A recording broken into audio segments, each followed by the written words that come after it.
సినిమాని తీయడం ఒక ఎత్తు, సినిమాని అమ్ముకోవడం ఒక ఎత్తు. అవును సార్. సో నాకు తెలిసి బిజినెస్ ఎంతవరకు అవుతుంది అంటే ఎంత పెట్టినా కూడా ఇన్వెస్ట్మెంటే. అవును సార్. సో మీరు ఇష్టంతోనో ప్యాషన్తోనో సినిమా తీసి ఉంటారు, దాని రిటర్న్స్ కోసం ఎక్స్పెక్ట్ చేసి ఉండొచ్చు. అవును సార్. సో ఎన్ని థియేటర్స్లో ఉండొచ్చు, ఏంటి మౌత్ టాక్ ఎలా ఉంటుంది, at the same time me work style ఏంటి? సార్ యాక్చువల్గా ఒక మంచి మూవీ తీసాము, ఇది ప్రజలు బాగా ఆదరిస్తారని ఒక నమ్మకం ఉంది సార్. దాంతో పెద్దవాళ్ళతో రిలీజ్ వెళ్ళిపోతే, పెద్ద బ్యానర్లో రిలీజ్ అయితే దీనికి మంచి హైప్ వచ్చిందని ఒక ఆశతో కొంతకాలం వెయిట్ చేసి ఆ ప్రయత్నాలు చేశా. కానీ అక్కడ వరకు వెళ్ళే పరిస్థితి నాకు లేకపోవడం వల్ల నేను అసలు కలవలేకపోయాను లేదు సార్.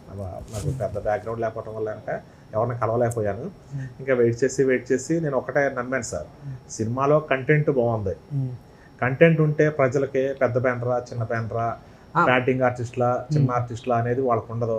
ఖచ్చితంగా కంటెంట్నే చూస్తారు, ఆదరిస్తారు, వాళ్ళకి నచ్చితే అనేది ఒక నమ్మకం నాకు ఉంది.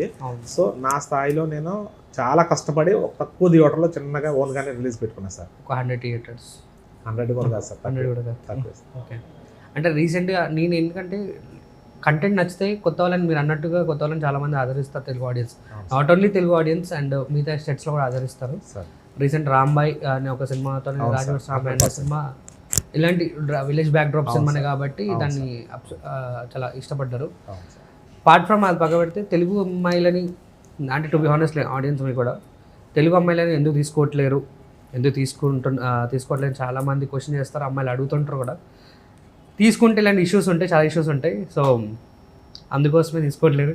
సో ఎందుకండి చూస్ చేసుకున్న క్యాస్టింగ్ ఈ అమ్మాయిని, లావణ్య గారిని చూస్ చేసుకోవడానికి కారణం ఏంటంటే సార్, మా ప్రాంతంలో అమ్మాయి ఒకటే దగ్గరలో ఉంటుంది, ప్లస్ మనం చెప్పినట్టు అన్నీ చేయడానికి అనుకూలంగా మనకు సహకరిస్తారు, మన ప్రాంతం వ్యక్తి కాబట్టి అనేది ఒకటేనా, plus village nativity story sir మన మూవీ.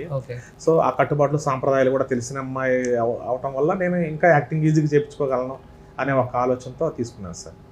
కానీ చేసిందా బాగా చేసిందా? యాక్టింగ్ పరంగా అమ్మాయి ఓకే సార్, యాక్టింగ్ పరంగా ఓకే, యాక్టింగ్ బాగా నేను అనుకున్నట్టు యాక్టింగ్ ఎక్సలెంట్ చేశాను. సినిమాలో కూడా యాక్టింగ్ చాలా బాగా చేసింది, అవుట్పుట్ బాగా వచ్చింది, అంతా ఓకే. కానీ కొంచెం షూటింగ్కి రావడానికి టైమ్స్ కానీ ఇది కానీ, లేదంటే వాళ్ళ ఇష్టమే సార్, నా ఇష్టం ఏమి ఉండదు. వాళ్ళకి నచ్చిన వస్తున్నప్పుడు చేయించుకోవాలి. మనకి అట్లా ఇబ్బందులు గురి చేసింది చాలా.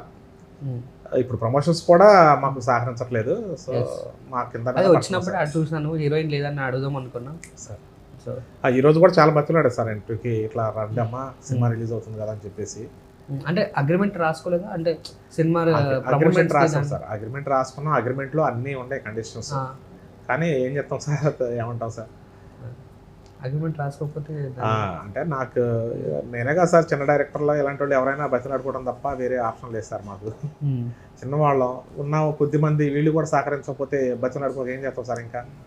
సో అందుకోసమే చూసారు కదా, అందుకోసం నార్త్ అమ్మాయిలని అండ్ మిగతా ప్యాషనెట్ ఉన్న అమ్మాయిలని తీసుకోవడానికి రీజన్ అదే. బికాస్ ఎందుకంటే నేను లైవ్లో చూసిన షూటింగ్ అంటే ప్రమోషన్స్ అంటే అట్ ద సేమ్ షూటింగ్ అంటే ఎక్స్పర్ట్ లేకుండా చాలామంది అమ్మాయిలు ఉన్నారు.